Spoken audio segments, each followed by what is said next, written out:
खेत से खलियान तक, गांव से शहर तक, गली से चौराहे तक, मऊ जिले की जर्रे जर्रे की आवाज, हम सबका अपना तहलका न्यूज मऊ।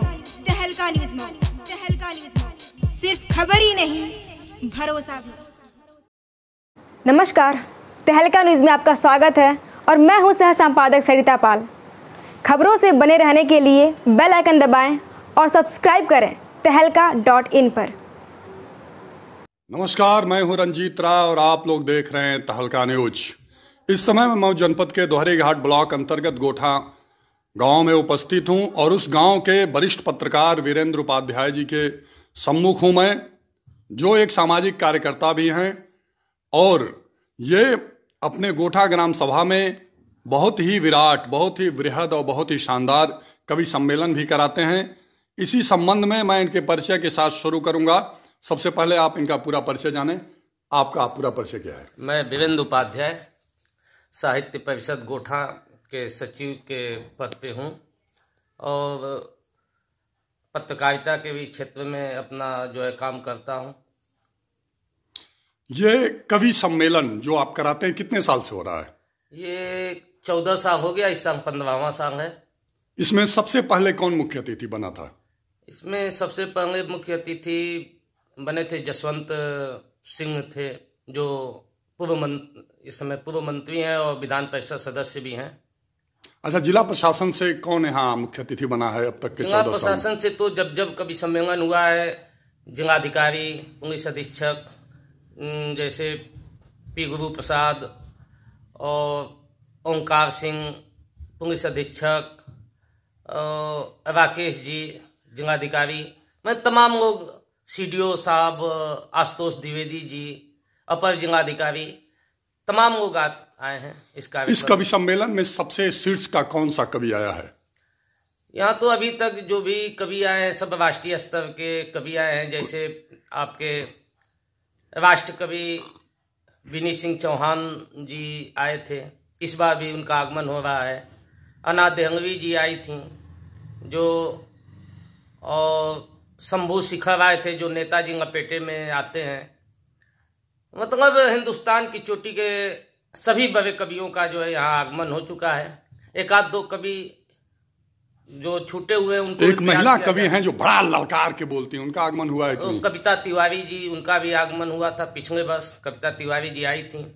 ये कवि सम्मेलन कराने की प्रेरणा आपको कहाँ से प्राप्त हुई? ये कवि सम्मेलन कराने की प्रेरणा, चूंकि एक हमारे मन में ये उद्गार आया, एक विचार आया कि तमाम आयोजन होते हैं, सांस्कृतिक आयोजन होते हैं।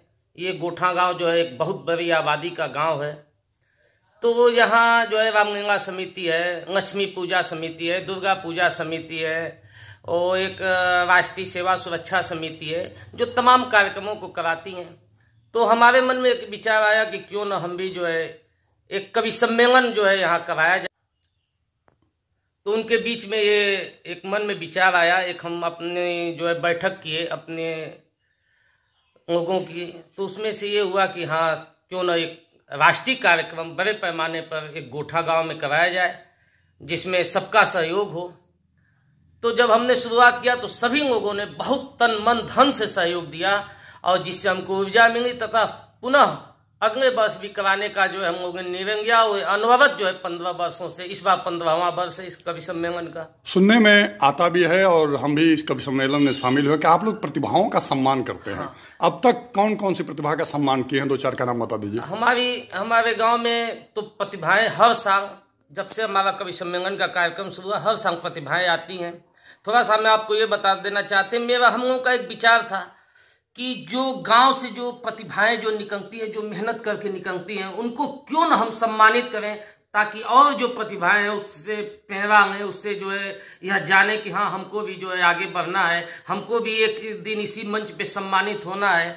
तो जो एक सम्मान को देख करके उनके भी मन में प्रति हो कि हाँ हमको भी शिक्षा की तरफ जो अग्रसर होना है, ये सोचते हुए हम लोगों ने प्रतिभाओं का सम्मान प्रतिवर्ष किया, जिसमें IAS, PCS। कुछ बच्चों का नाम बताइए। जैसे हमारे गांव में हिमांशु कुमार राय जो है IAS हुए हैं, उनका हम लोगों ने जो है सम्मान। वर्तमान समय में कहाँ पोस्ट है वो? वर्तमान समय में वो बिहार में किसी पद पे, डायरेक्टर के पद पे हैं। और किसी जज का सम्मान किए हैं आप?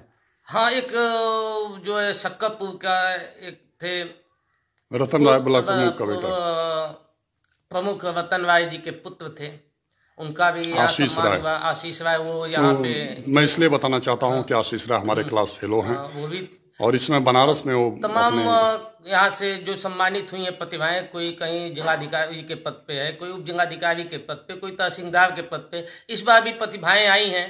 एक लड़का हमारे गांव का IIT इंजीनियरिंग में टॉप किया है। क्या नाम है उसका? अभी उसका नाम तो नहीं आ रहा है। कोई बात नहीं। आप किस दिन आप लोगों का इस वर्ष किस दिन? 27 अप्रैल दिन शनिवार। तो इस बार भी बहुत ही शानदार और जानदार आपका होगा कवि सम्मेलन। शानदार तरीके से हम लोग करने की योजना है। और इस बार जो कवि हमारे आ रहे हैं, जो विनीत सिंह चौहान राजस्थान से, डॉक्टर सरिता शर्मा आ रही हैं, जिनकी किताबें जो है डिग्री कागजों में चलती हैं, दिल्ली से आ रही हैं। डॉक्टर सुदीप भोंगा आ रहे हैं। मध्य प्रदेश हम लोगों की मजबूरियां रहती है कि नहीं, प्रेस वालों को क्यों आमंत्रित करने से आप बचते हैं? प्रेस वालों को हम आमंत्रित करते हैं, हम चीफ गेस्ट नहीं बना पाते हैं। जैसा कि तमाम कार्यक्रम अभी आप कभी आपने शामाना आजमी जी को, जो साहित्यकार की कैफी साहब की पुत्री भी हैं और एक अच्छी फिल्मी स्टार भी हैं, उनको आपने कभी इसमें आमंत्रित किया? प्रयास किया गया उनका कार्यक्रम नहीं मिल पाता है, जबकि कई बार ऐसे प्रयास किए गए शाबाना आजमी के कार्यक्रम के लिए, लेकिन नहीं। अरे यहीं आपके धनौली गांव के रहने वाले सतीश जैकब जी हैं, उनसे भी उनका प्रयास सतीश किया गया। जैकब जी किस पद पे हैं इस समय? पहले तो वो ऑल इंडिया रेडियो में थे जी, लेकिन अब इस समय पता नहीं है कि किस पद पे हैं। फिर भी उनको भी प्रयास किया गया एक वरिष्ठ पत्रकार के रूप में कि इस गांव में। अरे आपके जनपद के सूरजपुर गांव के रहने वाले वरिष्ठ IAS IDP राय साहब हैं, वो आए थे यहाँ। उनका एक बार यहाँ वो भी चीफ गेस्ट थे। कौन? सूरजपुर के जो ID राय, वो चीफ गेस्ट रह चुके हैं जी। यानी आपने उन सभी लोगों का सम्मान करने का प्रयास किया है जो पूर्व में प्रतिभावान रहे हैं और वर्तमान में प्रतिभावान हैं, और जो भविष्य में प्रतिभावान होंगे उनके लिए प्रेरणा है कवि सम्मेलन। या क्या संदेश देना चाहते हैं तहलका न्यूज के माध्यम से आप अपने सभी प्रियजनों को?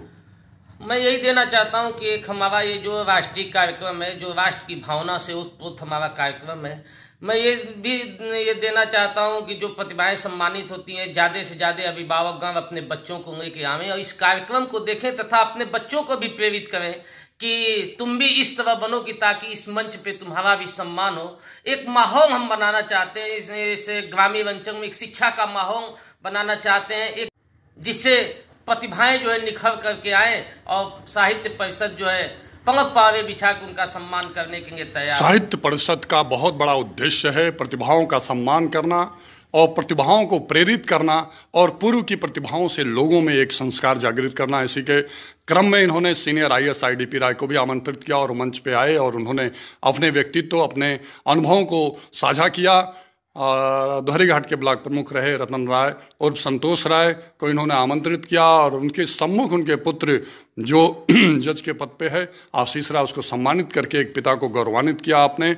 ये कार्य निश्चित रूप से सराहनीय है। कवि सम्मेलन एक ऐसी क्रांति है जो मन की अशांति को शांत कर देता है। आप लोग सुन रहे थे वरिष्ठ पत्रकार वीरेंद्र उपाध्याय जी को, जो शुरू से पत्रकारिता के जुनून में रहते हैं और अपने बिरादरी के, पत्रकार बिरादरी के लोगों का उत्साहवर्धन करने के साथ साथ समाज के अच्छे लोगों का भी सम्मान करते हैं। इनके अच्छे लोगों से बहुत, मैं उन्हीं के आवास पे हूँ, ये उनका आवास है और आप देख सकते हैं कि यहाँ जो भी आपको शील्ड दिखाई दे रहा है, ये शील्ड इनको सम्मान में प्राप्त हुआ है। देखिए ये हनुमान जी हैं सामने, हिरम संजीवनी बूटी लेकर के आगे बढ़ रहे हैं। यहाँ तमाम स्मृतियां लगी हुई हैं जिसे आप ध्यान से देखिए। ये सारी उपलब्धियां, ये सारी जो यश है, ये इनके अपने मेहनत और अपने पुरुषार्थ का है, लेकिन इनका यही कहना है कि मेरे पास जो कुछ भी है सब ईश्वर को समर्पित है, क्योंकि ईश्वर के ही कृपा से इंसान सब कुछ पाता है। क्योंकि ये सत्य है कि इंसानियत इंसान को महान बना देती है, मेहनत हर मुश्किल को आसान बना देती है।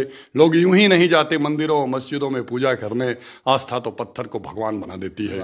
आप तहलका न्यूज के चीफ एडिटर अरुण सिंह भीमा जी के बारे में क्या कहना चाहेंगे, जबकि उन्होंने ऐलान कर दिया है कि राजनीतिक, सामाजिक और आध्यात्मिक खबरों से मेरा सरोकार है? मैं उन्हें क्रांतिकारी पत्रकार के रूप में शुरू से जाना हूँ। किनको?